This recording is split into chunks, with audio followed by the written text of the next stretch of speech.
Sports Entertained is recorded live at twitch.tv/baldyandthebeast. Come check us out every Tuesday and Thursday at 6:30 p.m. Eastern Standard Time and watch the matches right along with us.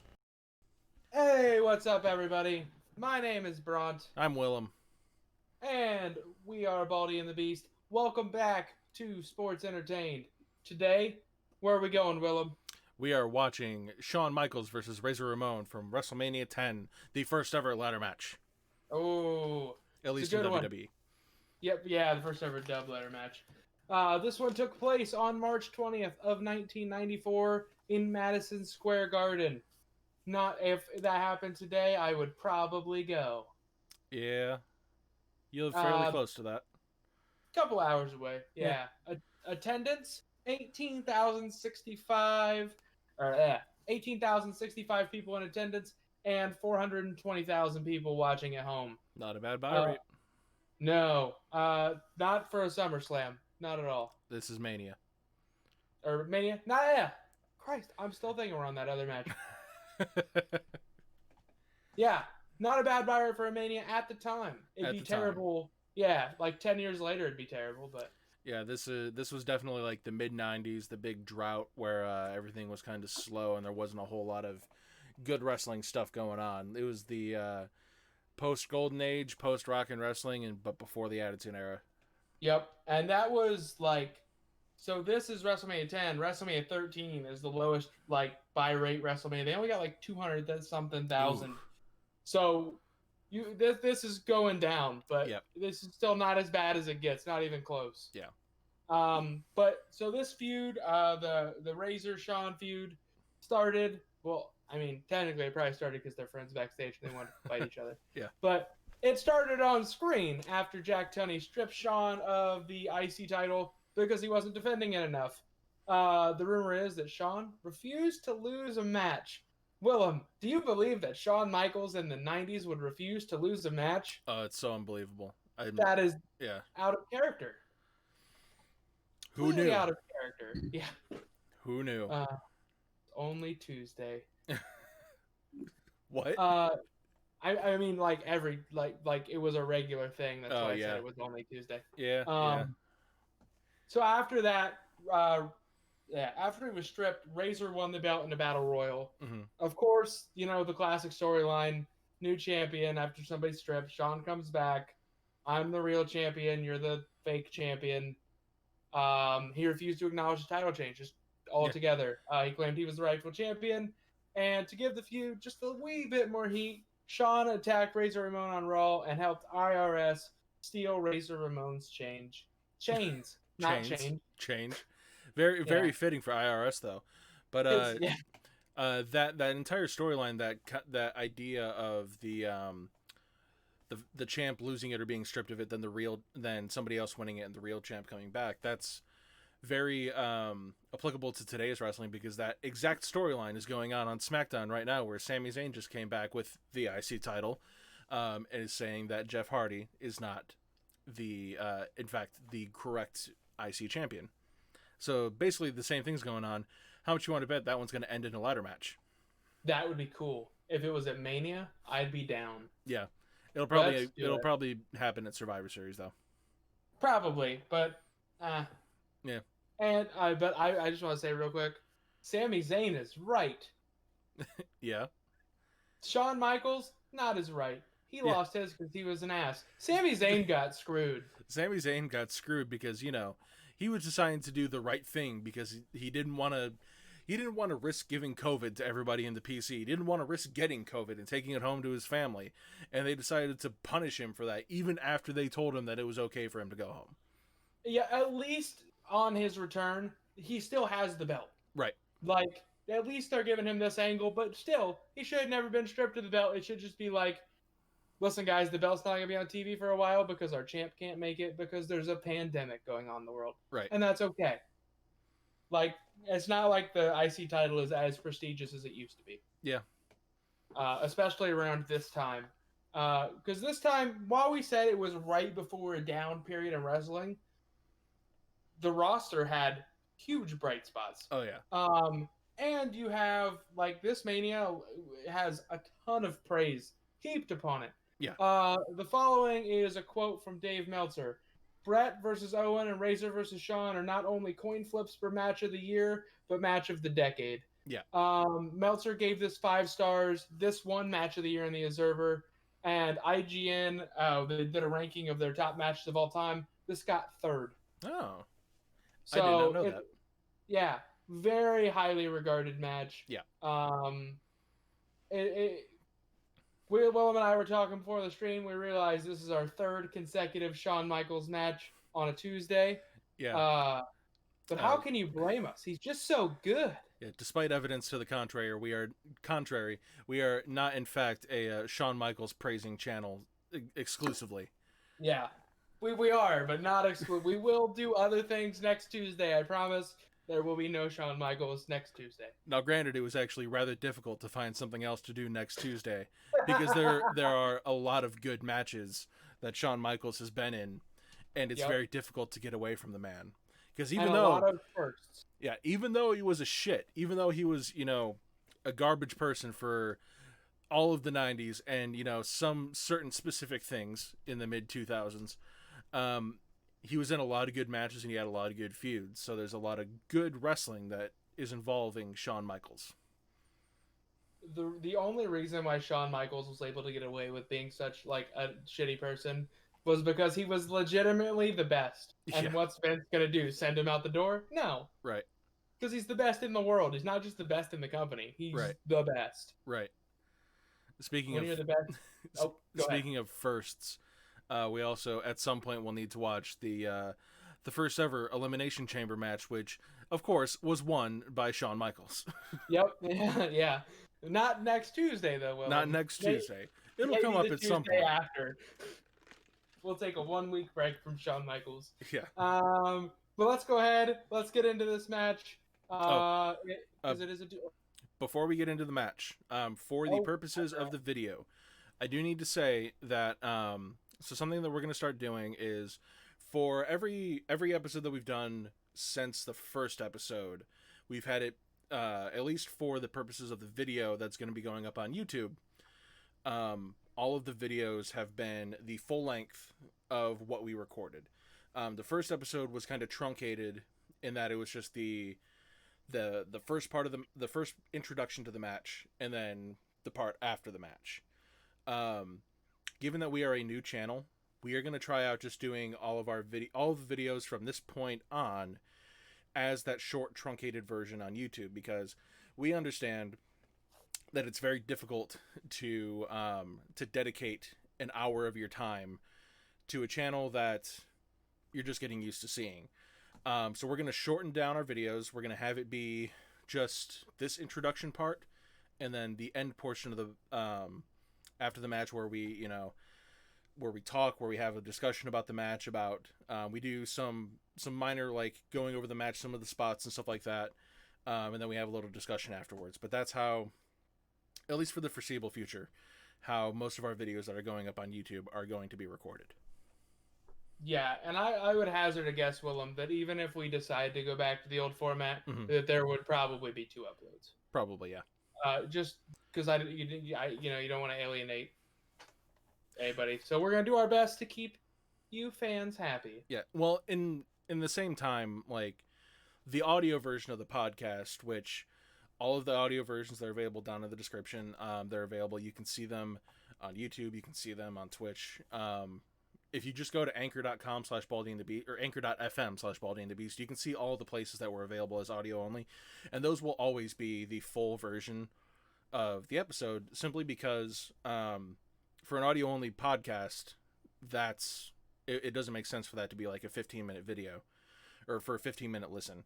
So those will always be a full-length version if you just want to listen to whatever we're talking about. Fair enough. Good point. I didn't think about that. I do apologize. Yep. But without further ado, let me hit my button so I know what time we started this. If you are going to be... go ahead. Oh, go ahead. I was going to ask if you want to run down the card before we started. Yeah, go ahead and run on the card. I'll just need to edit this a little bit. Okay. So we start off, and I will preface, this card is horribly long. Like it's terrible. Well, okay. Um, but I don't think the card is horribly long. I think that so if you haven't caught on to the way that we actually go and run down the card, most of it is just us reading off the cliff notes or at least the tags that WWE puts on the network so that we can, quickly and easily see what's going on here. Most of the time, it's just a couple little things that are going on in between matches. For this particular Mania, there are like 20 or 30 individually clipped out things. There are a lot of backstage moments, and a lot of it's just kind of filler stuff. So, mhm. if you want to do kind of a quick rundown, maybe don't go over everything. Just go over some of the. Oh, I was fully planning on everything with the words Bill Clinton in it. I don't plan on saying, and I'm sad to say that happens multiple times. And it's not even Bill Clinton; it's air quotes Bill Clinton Bill because Clinton. the dub got a fake Bill Clinton. Yeah, they did. I wasn't gonna mention it except for to complain about it right there, but like, come. So the show starts off. Yep. Little Richard sings "America the Beautiful," Yep. and I'm pretty sure I've seen it, and I'm pretty sure it's not that good. Do you agree, Willem, that it's not that good? I've not seen it, and I do not care to see it. Yeah, I'm pretty sure this is the one where he does it, but like he does this really weird voice thing where he'll go, "Or the land of the Oh. free," and he does it like he's trying to do an inflection, but it doesn't sound like he wants it to sound. Oh. Um, so the show starts off proper with Owen versus Brett. Yes. Wow, what a opener! Yeah, I know, right? That would be a baller opener for any Mania at any point in time. I would watch that as either the opener or maybe the main event because both those guys are that good right now. Yep. So then the next match we go drastically down in quality. Bam Bam Bigelow and Luna versus Doink and Dink. Uh, Oh. if you don't remember, Dink was the little person Doink that they Yeah. brought out all the time. You had Macho Man versus Crush in a Falls Count Anywhere match. Yeah. And Macho Man was in it, so that's probably like good at worst. It's probably halfway decent. Crush was who? Crush was the third man they brought into Demolition, isn't he? I believe so. Yes. Okay. The next match is Leilani Kai versus Alundra Blaze for the women's title. Yep. Then we have the Men on a Mission versus the Quebecers for the tag title. Yep. Like generic team 1 and generic team 2. Mr. Perfect comes back on this show to be the guest referee for Yokozuna versus Lex. Yep. Because the subtext running through this is that both Brett and Lex won the Royal Rumble. Yep. So they both get title shots at Mania. And to keep it fair, Brett fights first against Owen. And then Yokozuna and Lex would go, and then Brett gets the winner of that match. Okay. So in the world title match, the storyline going through it was that each competitor is on their second match to keep it fair. Right. And it worked out well with the story too, like with Brett and Owen, and with as good of a match as it was. Mm-hmm. So then after that, we have Atom Bomb versus Earthquake. That sounds like a nothing match. Yep. Jim Cornette cuts a promo with Yoko, and the only reason I'm bringing this up is because I want to point out the fact that at this point in time, Yoko had 2 managers. Yep. Like, I don't get it, because Mr. Fuji was there to be the mouthpiece for Yoko. Is Jim Cornette the mouthpiece for the mouthpiece? Like, I don't think it makes a ton of sense to have 2 managers for one guy. The whole thing with Yokozuna just feels like a very 90s thing to me because he's very evidently not a Japanese man. He's like, if you look at him, he's Samoan. And the only thing that he ever says is bonsai. Yes. He doesn't even say it like in an accent. He just says bonsai, and that's it. Thank God he doesn't say it in an accent. Right. So I bet you That'd kind of be $1 worse. tried to get him to do an accent. Oh my God, they probably did. I wouldn't be surprised at all. Yep.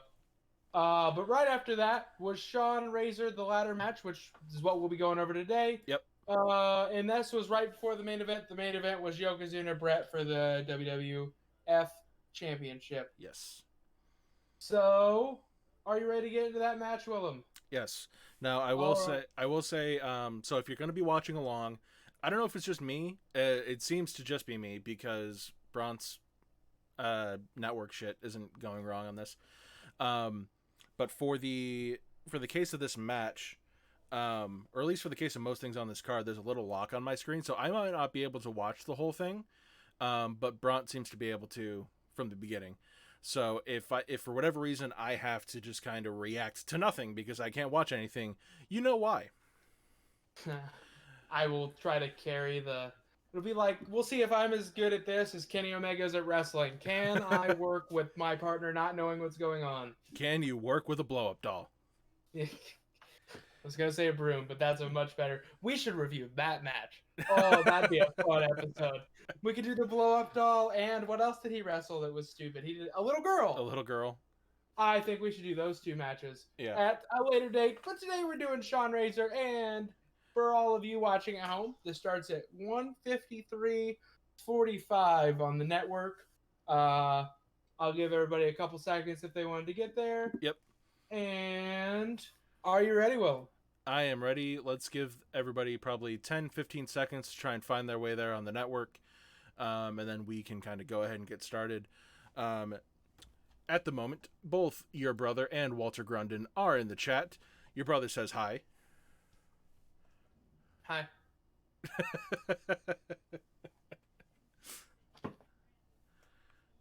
How's life? Good. I don't care. Good. Next up. I'm gonna get so much shit for that later. Hey, what's up, Walter? How you doing, buddy? Yeah. You ready? In 5, 4, 3, 2. Rigmarole. Let's go. Yeah. Willem. How many Willems out of 5 do you give this match? Well, I thought it was a very good match, especially for the first ladder match. They did a lot of really creative spots. I thought that the wrestling was great. The spots were great. Shawn's butt was great. Yeah, Shawn's butt. Everything about the match was top notch. I'm gonna give it 5 Willems. 5, yeah. Can you give it any other score? Right. I mean, maybe a higher score, but I'm not ready to break that wall yet. 5 No. bronze out of 5. Not gonna give it 5.25 bronze. No, maybe later. Maybe when we get to that Okada Omega at the Alamo Dome. Oh. At the Tokyo Dome. Yeah. Watch the Okada Omega fucking 2 out of 3 falls match. God. I wouldn't be opposed personally, but No. I don't know if it'd be the best choice right now. Right. All right. So let's talk a little bit about the match. So the match started with Shawn coming out with Diesel, very keenly trying not to walk under that ladder because you got to be safe. You don't want to be unlucky in your ladder match. Yeah. I think the one thing I want to get over is they needed more ladders. Yes, that very much would have been if that ladder was any more fucked by the end of this match. There's no way they would have been able to finish it unless they had something hidden under the ring. But I vaguely remember hearing a shoot interview with Scott Hall where he was like, "Yeah, man, if that ladder would have gone any more south, we wouldn't have been able to finish the match." I'm pretty sure I've heard the same thing. Yeah. Yeah. Which sucks, but right. But yeah. But then they get into the match, and they did, like you said, some pretty, especially for the time, I'd say pretty new stuff. Yep. It's all staple ladder match stuff now, but right. We just watched the reason why. Right. Shawn did a couple great selling spots where he does the he did it a couple times where like Razor will whip him into the corner. He does the oversell where he goes up over the top rope. One times he did it while the ladder was in the corner, did the oversell over the rope. They had a baseball slide into the ladder right into Razor's face. There's even a part like at the beginning of the match where Shawn goes and he grabs the ladder and you can see him kind of dragging into the ring, kind of selling the weight of the ladder, even though you can kind of tell by the end of the match it was kind of like a dime store, like one-time use ladder. Yeah. And they kept doing moves to the ladder to knock each other off. Right. And there's a reason why people don't do that nowadays, and they Right. proved it. Like they screwed that ladder. Yep. Like that was from Shawn kicking it, and then Razor like shoulder tackled the ladder after it was already fucked. Right. Razor come up with a new spot. Yep. He barely won. Right. He barely won. My big note for the whole match doesn't really have anything to do with the ladder. It's just that I'm amazed at the amount of speed Razor actually got in this match for some of his moves. Because there's a spot in the middle of the match where they're doing like a back and forth whip spot, and like just running the ropes, and Shawn Irish whips Razor into the ropes, and he's like sprinting between the ropes, and they do just like a headbutt spot. And granted, it's not like super impactful, but you could tell they were both into this match because they put some stank on a lot of these moves. Yep. Yep. Yep. Because they were working with their buddies. Yep. That's kind of a big thing in this match. You could see them come out. If you watch the beginning of the match when Razor comes out, you could tell he was a little bit nervous because he has that the gimmick when he enters, like to try and hype himself and hype the crowd up, where he does like the fucking the thumbs to the chest and then he sticks both arms out. He kind of forgets to do it there for a second and he does kind of very short version of it, and then he like gets this look on his face, is like, fuck man, what are we gonna do? Yeah. I understand that though, because Yeah. nobody. This was probably, if not all new to the both of them. Yep. They may have had one between them, and I Yeah. doubt that's the truth. Yep. Yeah. Because where did they wrestle before this? They're both in the AWA. God knows there were never any ladder matches Yeah. or anything that could possibly be construed as entertaining in the AWA. Right. I feel like probably before this, the only ladder matches were probably done in Mexico. I bet they were lucha things, because I don't think they would have been big in Japan at the time, because they're not big now. In Japan, all of Japanese wrestling is very traditional in a lot of its forms. Mm-hmm. Like they very rarely even do like no disqualification matches. Maybe there was some done in American Indies, but Maybe. I can only speculate. Yep. But what I can't speculate on is how good that match was. Yes. I mean, if you haven't watched it, if you didn't watch it with us live, I highly recommend going and watching that match. Definitely worth a watch. That whole card is worth a watch. Yeah. And there are 2 matches on that card. Yeah. The whole card is worth a watch for 2 matches that are very good. Yep. There are some stinkers in between. You have to pay for it. Yeah. They're in Doink. Doink and dink, you know. That's disappointing that ever got over, right, to the degree that it did. But I digress. Yeah. I'm trying to think. I do like. I wanted to say this earlier. I do like that Diesel's involvement in the match was rather short. Yeah. Because it is a no DQ match, so they could have had him out there and have it be cheap. But right. Earl Hebner wasn't taking none of his shit. Kicked him out early after he interfered once, and then they were able to get into the match proper. Right. Which I liked. I imagine they kicked him out early because they had no idea what they could do with a third man in a ladder match. Yeah. And I think that kind of is evidenced by the fact that unless, like, even nowadays when you look at a ladder match, unless they're in the match, you don't often see somebody just kind of hanging out outside the ladder match. Only exceptions I can think of off the top of my head were TLC 2. Mm-hmm. And that terrible time when James Ellsworth. Michael Elgin, James Ellsworth, separate people, very different people. Very different people. When James Ellsworth helped Carmella win, which was garbage. Yeah. But Vince thought it was the fucking best because they would tune in to watch TV the next week. He wasn't totally wrong. I mean, we did tune in and watch TV next week. Everybody did tune in to watch it, even though it was a shit finish. Everybody watched to see what was going to happen. Yeah. So, I mean, I'll give him credit. He bumped TV ratings up. So maybe it wasn't as... I mean, he only bumped it up because it was that bad. Right. Um, But yeah. So do you what have else anything else on the match that you want to on the match? No, I think I've said all that I need to on it. Just go on here? huh? I didn't say anything. We're kind of glitching on stream though. Oh yeah, we are a little bit, aren't we? We dropped a couple frames. I think we're okay now though.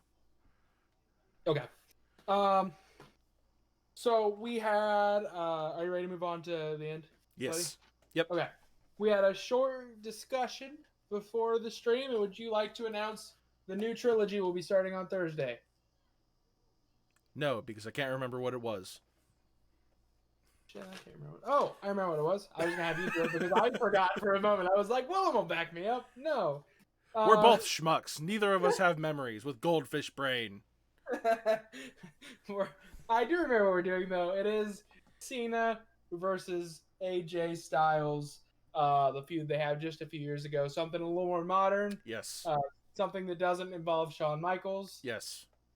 So that should be very, very good because the two men in that match are very good. Yes. Now, granted, I don't know if there are actually 3 matches in that feud. All I remember are the SummerSlam and the Royal Rumble match. Now, granted, those are very good matches. I just don't remember if there's a third in that. We'll make there be a third. We'll find a third. There has to be something somewhere. Yeah.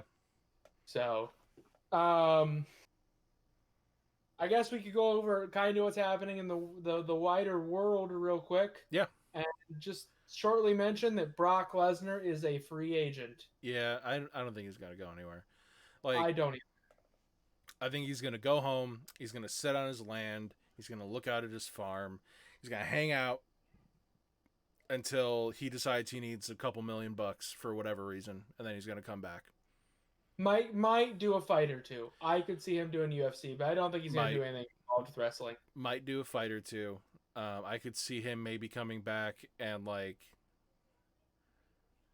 doing one of the 2 Goldberg matches per year.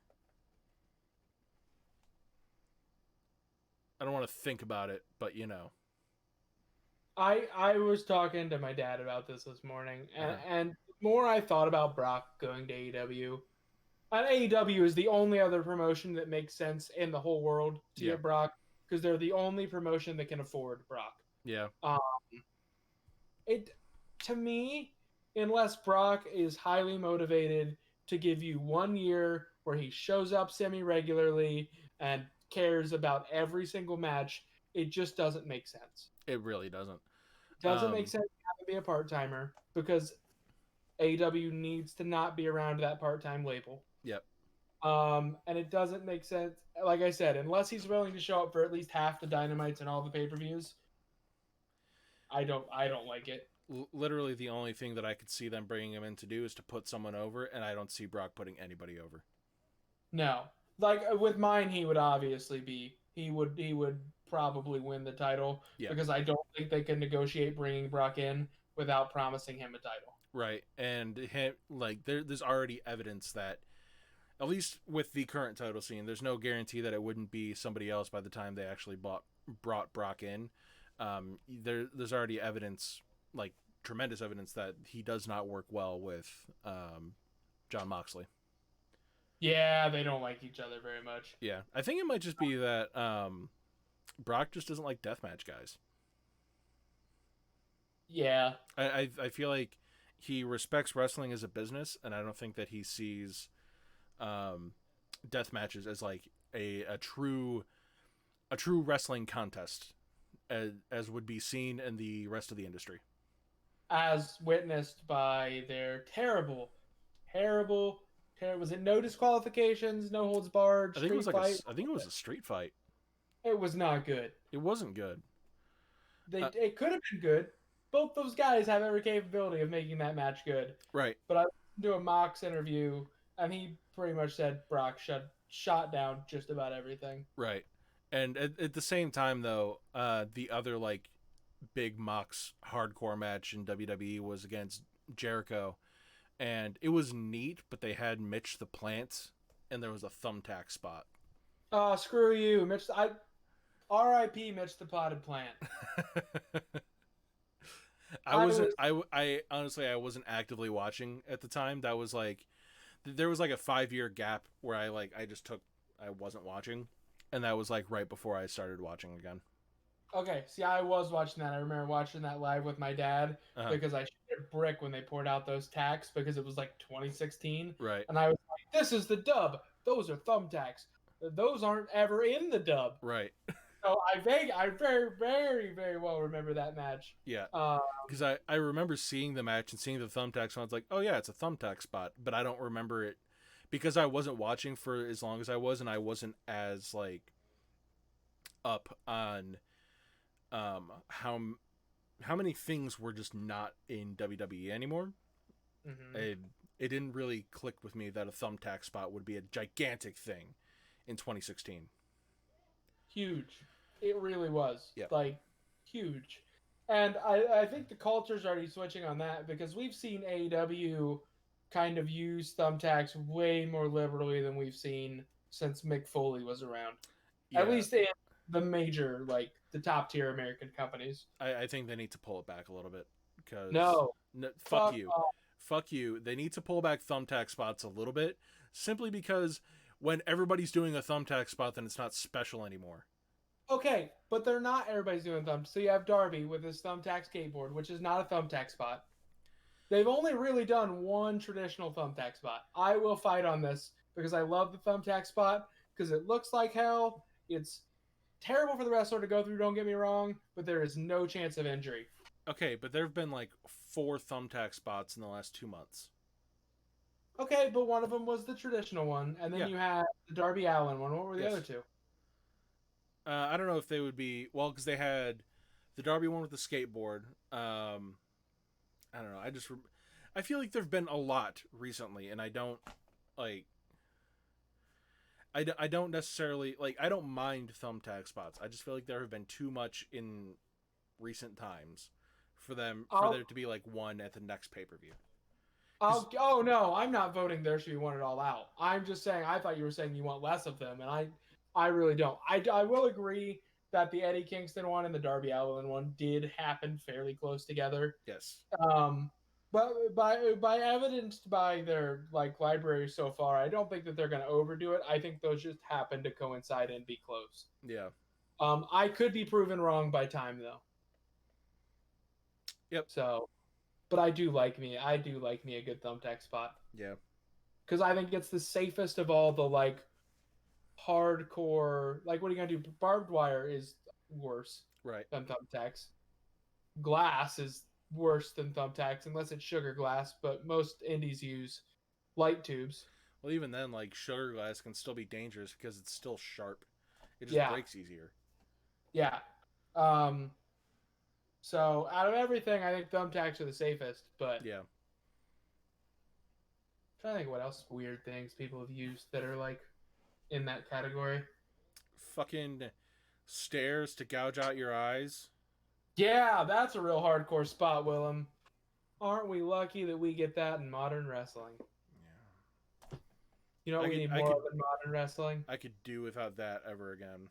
I could do with never having had that. Yeah, it's a really dumb thing. There are many millions of better things that you could use to poke out someone's eye than a stairs. Yep. Yep. You know what Seth Rollins could have right now as a gimmick? A fork. An eye spoon. An ice spoon. How cool would it? He just comes out with the spoon. This is the spoon I took Rey Mysterio's eye out with. Yeah. Or he gets one of the ice cream scoopers Uh-huh. and he carries around like a fake plastic eye and throws it at people during matches. Yeah. I'd watch that. Broad panties, yes, Willem. Those Walter. were all technical masterpieces. Yeah. I mean the Or other I thing. said Willem, I meant Walter. Yeah. Wrong W word. Yes. I mean the other thing was like in that Hell in a Cell match with Randy and Jeff Hardy a year or two ago, where he took the the screwdriver and put it through his gauge and twisted it up. Yep, I was actually watching that one with Walter. That was a spot. Yep. And it was new because now you have to have gauges to even pull it off. Right. So that was a cool spot. I like that spot. Yep. That That was was nasty. Yup. And that was the match he took the bump at the end, like the weird swinging bump from the top of the cage Oh to the table. yeah, and it didn't really amount to anything. He got taken out in an ambulance. Yeah, I remember like which is a really dumb way to end a Hell in a Cell match. better than what they've done recently. It's better than Seth Fiend. Better than the Brock one too. When Brock came out and interrupted the cell match and it ended in a no contest. Oh yeah, why is a Hell in a Cell match ending in a no contest? Yup. The last two of them have had non finishes, which is the most egregious. It should be a crime. Hashtag cancel WWE Network. But then how are we going to do this podcast, Willem? It's a very good point. Every Tuesday and Thursday. Hashtag subscribe to WWE Network so we can do our show. That whole hashtag. We The want whole that thing. whole entire and add hashtag Baldy the Beast on there. Yeah. I mean, we do just AEW if there were enough matches in their library of like shit for us to watch as a whole show. I do have some AEW matches that are on my short list of like stuff I want to do. Well, we will get to some. The thing, we need to make sure that we can go back and look back at Bleacher Report's pay-per-views to see if we can see how far back in their pay-per-views that we can actually watch stuff, because I mean I've bought all of them, but I don't know if we can go back and watch all of them. I know we can, at least on a majority of them, because I've gone back and watched them. Okay. So I know like Revolution you can 100%. Okay. Double or Nothing you can. And the one shit. What was the one with Stadium Stampede? I'm blanking. That was just an episode of Dynamite. Stadium Stampede. No. That was Double or Nothing this year, wasn't it? Was that 2020 Double or Nothing? Okay. It was either that or it was like that might have been this year's Revolution. No, because Revolution I think it was Double or Nothing this year. It was this year's Double or Nothing. Yeah, Revolution was the hardcore match between Omega and Mox. That's a match we should watch. Yeah. That's a technical masterpiece of a match, he says sarcastically. But it is a very good hardcore match. Yes. I did go back and rewatch it. It's not as like the first time I watched it, I thought it was way more like the hard Go hitting. ahead. Yeah. The first time you watch it, you think it's a lot more hard hitting than it actually is, because you're not used to seeing big hardcore spots on your TV. Yeah, not like that. No, and then when you go back and watch it, you're like, oh, it wasn't actually that bad. It was just you know, you're shell shocked from the first time you see it. Mm-hmm. I'll agree with that, because I watched it back, and even the sugar glass spot, which the first time I watched, I was like, ooh, that can't feel good. The second time I was like, they can't even get any cuts. They're just throwing their hand into it. You just kind of squished it a little bit. Yeah. I still wouldn't want to do it. No. Let's put that out there right now. No, that would be stingy. I would really rather not do that. Yeah. Especially because I'm a fat dude. Yeah. So I would my body would be like it would fill the surface area. You'd carry some of the sugar glass a little bit with you. Yeah, that would actually hurt. Yeah. All right. Well, do we have anything else for today? Very quick. Best of wishes to Mauro Ranallo. Yes. As he steps away from the WWE, It sounds like he's gonna try and keep his dates to a minimum because his mom's sick and he's gonna take care of her. I can only wish him the best of luck on his mom's health. Yep. And to quote WWE, best of luck in his future endeavors. Yeah, at the moment I can't really see him going and doing anything else aside from just like maybe the sparse like boxing or MMA fight. I can't really see him doing much more wrestling, especially with his mom in the condition that she's in. I would like for him to go do AEW. I don't see a spot for him. I understand that JR is not going to last super long, and I understand that Excalibur is kind of on the outs at the moment, but I don't want them to like rush a spot just to bring Mauro Ranallo in. I don't think it'd be a rush thing though, because I don't see it happening anytime soon. Yeah. I see that as like maybe when JR is getting ready to hang up the boots, you Yeah, slowly start to bring in Mauro. I can maybe see that. But I mean, if he is ready, willing, and able to go do AEW Yep. like tomorrow, am I gonna complain because Mauro Ranallo is on my TV screen? No. Nope. Nope. Nope. Any Mauro that comes to hit my ears is good Mauro. Yes. But Well, on the happy note of Mauro Ranallo, we're gonna go ahead and call this episode. Thank you to everybody that showed up tonight. yes. Thank you for everybody watching on YouTube. Please do like, share, subscribe. If you're on Twitch, follow. You can go give Yep. us a like on Facebook. Anything helps us grow, helps Yes. us reach more people, and kind of helps us fulfill a little dream here. So we Yep. appreciate each and every single one of you. Yep. And if you are so inclined, in addition to all the other things, like obviously, check us out on YouTube, check us out on Facebook. We're on Twitter. We don't really post there a whole lot. Spread I'm us gonna get around. better Like, about that. yes. If you know of anybody who would be interested in the podcast, let them know. And even interested in just like watching the show live, we'd love to have them here. We'd love to have some discussion in the chat. We love to, sit and listen and watch and talk with you guys. It's always a fun time for us. It's a highlight of our weeks. Mm-hmm. But in addition to all of that, check out our audio only versions of the podcast. If you don't have the option to just sit and watch with us, if you don't have the option to go pull up our YouTube video, if you're just kind of like on your way to work, doing homework, just sitting around, pull up the podcast. Even though it's like you're not having to watch the match along with us, it's still a good listen. I personally still feel like we have some good banter back and forth. There's at least enough there to keep your attention for a little while. I hope, yeah, Yes. that's the goal. Yep. But other than that, thank you everybody for coming out and supporting the show as much as you have, even though we're still up and coming. Thank you for coming and seeing us. We can't thank you guys enough for that. Yep. You know who I just realized had the best idea for a channel, like or not like a channel slogan? Huh. Support Wrestle Talk is such a good slogan. Because to say it like you can't say the slogan without, it's so good. Right. I wish I could just steal it and be like, support Baldy and the Beast. Right. So, all right. On the note of how much I love Ollie Davis's idea of support Wrestle Talk, Yeah. I'm gonna call it.